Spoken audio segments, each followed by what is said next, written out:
Android users are switching over to iPhone at an all-time high, and here are 8 reasons why, in no particular order. Number 1 is the blue bubbles. This makes it feel more exclusive, whether it's logical or not. It is the main reason why a lot of people like the iPhone, just simply for iMessage. 41% of people in the US have it, and if all your friends and family have it, you don't want to be that one guy that messes up the group chat with your green bubble. So it takes a certain kind of person who want to be different and isolated in order to fight the trend. Number 2 is just the marketing. With iPhones, they have the cool factor. You always see random articles out there and different studies suggesting that iPhone users probably make more money. They tend to be more social. So little things like that, you see it all the time. And even recently, I read an article about how Grubhub charged iPhone users more than Android. Though an ongoing lawsuit, it just contributes to all the cool factor of owning an iPhone. Once again, it may not be logical, but there are a bunch of studies out there that seem to suggest Apple's case. Number 3 is the ecosystem.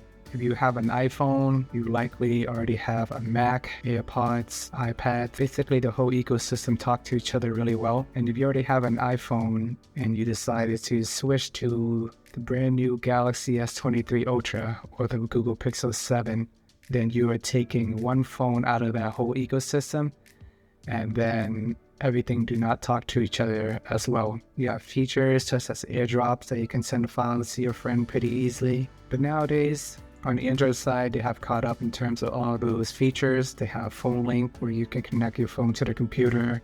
They have Nearby Share, which works similarly to AirDrop. But at the same time, Apple kind of made all these features popular. Even video chatting, everyone is used to the term FaceTime. Just by default, it is one of those words that basically replace video chatting.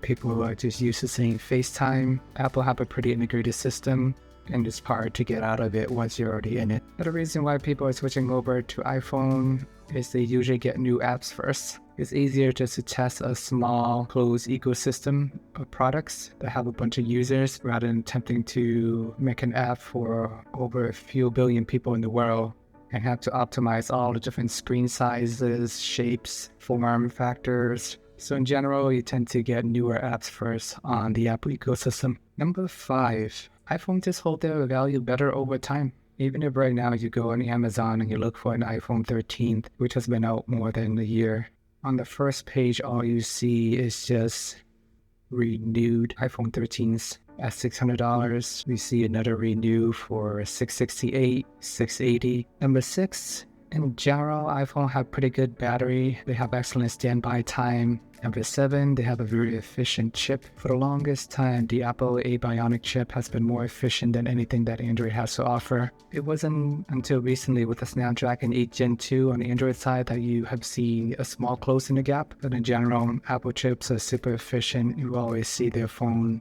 especially their high-end phone, last for days. While I personally use a bunch of Android phones and I can barely make it through a day for even like the best of the best that Android has to offer. iPhone in general have longer software updates. We haven't seen Android close the gap in recent years, offering 3 to 5 years of security and software updates, but iPhone have been doing this for a very long time. In some cases, they support their phones for 5, 6, 7 years, so that is something that you know you're going to get from Apple. If you buy a phone, whether it's an iPhone 7, iPhone 8, you know you're going to have it for many years to come. And you can literally pass it down to your kids or the next generation. I guess you can do that with Android phones too, but the security updates is not going to be supported for that long. So those are the reasons, whether you like it or not, whether it's logical or not, they are still the main reason why people like iPhone more. They have a premium brand associated with their name due to their marketing. They support all their phones for a very long time. They're super secure, they hold their value longer, and they have a very loyal fan base. For me personally, I still prefer Android phones, but I can see why people like iPhones. Alright, let's quickly jump into day 11 with the Google Pixel 7a. So this is a Saturday morning for me, and today's goal is to get as much screen time possible out of this phone. I woke up at 6:26 a.m., made myself some ginger and turmeric water. For breakfast, we got some eggs, avocado, pepper, and bread. I gotta remind myself to stop taking close-up photos, because with these new bigger lenses, they do not perform as well. Similar to the Galaxy S23. Just gotta change the way I'm taking pictures in order to achieve the most optimal results. Bigger lenses, more narrow depth of field. So another thing that I find to be pretty annoying about Google Pixel series is when you put your phone on do not disturb mode, I still get disturbed. So even though I turn on this mode, by default notification is still on. So I'm still getting pinging and random noises that comes in, which is odd. I think it only shuts off phone calls, but I rarely ever get that. So I had to turn on do not disturb mode, but I had to go into the volume and also adjust the notification down. Maybe I have to dig into the settings and change do not disturb by default, but just the way that it is currently set up out of the box, it is not truly do not disturb. So in the morning, went to go buy some paint in order to do some work around the house. And when I got back, I just had Pokemon playing the whole time. I had YouTube video playing in order to see how fast the battery is going to drain.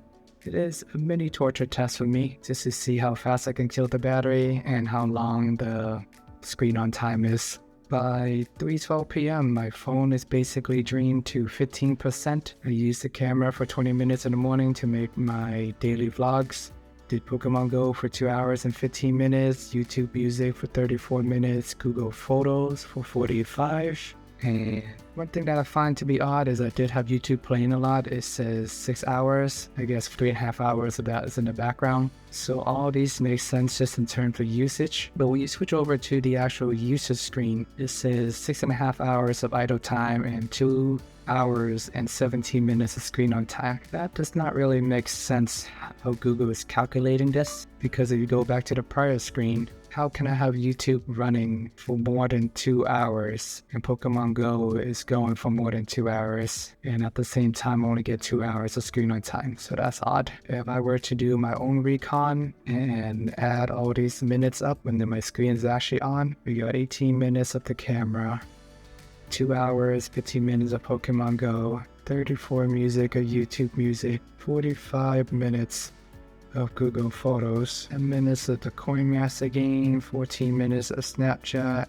4 minutes of Amazon shopping. YouTube is running in the background for 3.5 hours. Let's say 3 hours of YouTube. Okay, so that averaged to about 6.5 hours of screen on time. So yeah, don't always believe these usage calculation. They're always a little bit wonky. People are showing off their 8 hours of screen on time. Today I purposely had my screen on the whole time, but for some reason it doesn't reflect that here properly. So it's just something to keep in mind. So with that being said, just under 9 hours of battery life today, and about 6.5 of that is screen on time if you choose to have a full day when you're just all out playing games and doing YouTube and all that. Okay, there you have it. This wraps up day 11 in the life of the Google Pixel 7a.